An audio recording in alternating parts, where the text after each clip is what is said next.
बेटे अब हम बात करेंगे कि विज्ञान के रूप में प्रबंध में क्या क्या विशेषताएं पाई जाती हैं।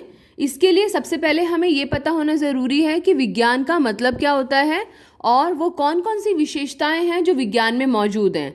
फिर हम उन विशेषताओं को कंपेयर करेंगे कि क्या प्रबंध में ये विशेषताएं हैं या नहीं हैं। सबसे पहले विज्ञान की परिभाषा। विज्ञान एक क्रमबद्ध ज्ञान समूह है जो कारण और परिणाम के मध्य संबंध स्थापित करता है। देखिए, कारण और परिणाम का मतलब, जैसे साइंस में हम पढ़ते हैं कि ये इस चीज़ का कारण ये है।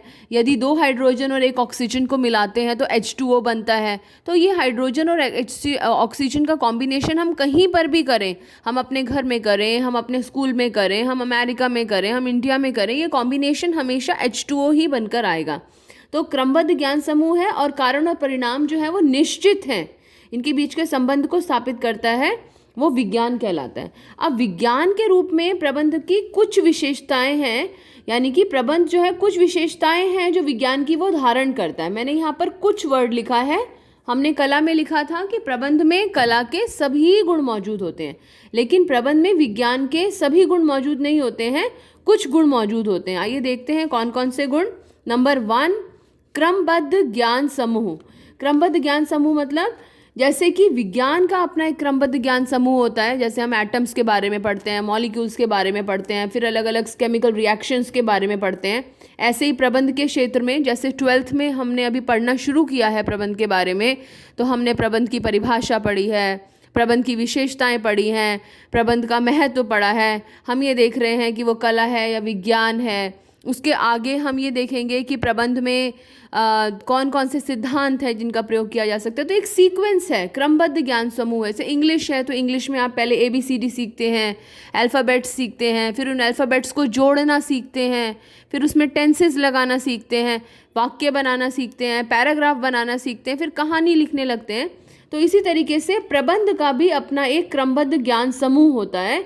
विज्ञान की तरह प्रबंध का भी अपना एक क्रमबद्ध ज्ञान समूह है जिसका वो प्रयोग करता है। इसलिए हम कह सकते हैं कि विज्ञान का ये गुण प्रबंध में पाया जाता है। सेकंड पॉइंट, परीक्षण एवं अवलोकन पर आधारित। परीक्षण मतलब एक्सपेरिमेंट।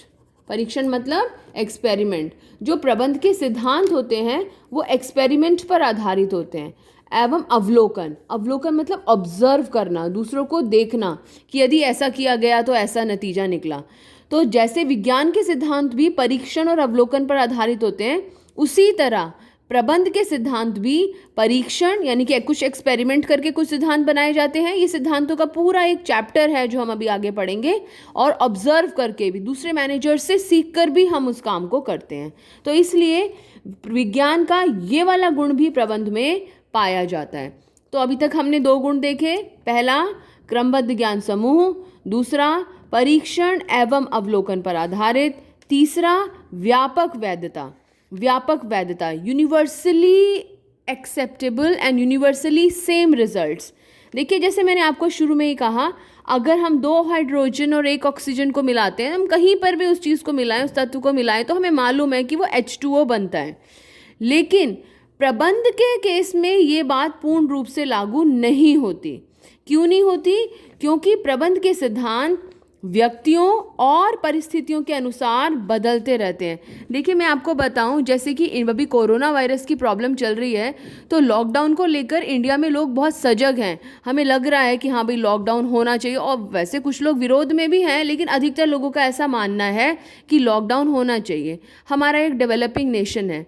यही बात अगर मैं आपसे अमेरिका के बारे में कहूँ, तो अमेरिका में यदि लॉकडाउन की बात भी की जा रही, वहाँ पर कोरोना वायरस की इस समय बहुत बुरी स्थिति है, लेकिन अगर वहाँ पर लॉकडाउन की बात की भी जा रही है तो वहाँ पर लोग उसका विरोध कर रहे हैं।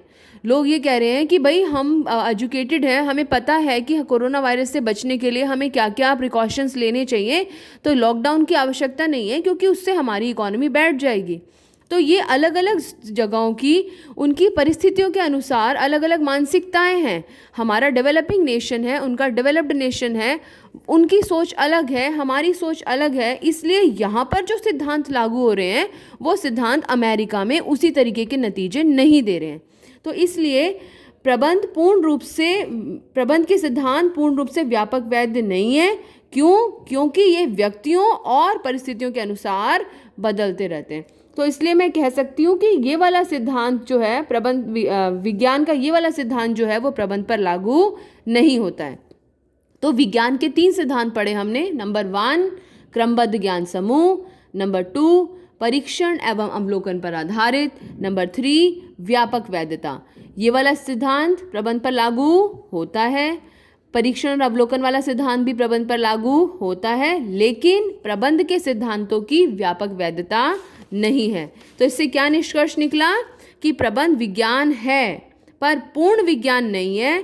क्यों? क्योंकि इसके परिणाम विज्ञान के सिद्धांतों की तरह हर बार एक से नहीं होते। वीडियो को पॉज करके ये सारी डिटेल्स नोट कर लीजिएगा।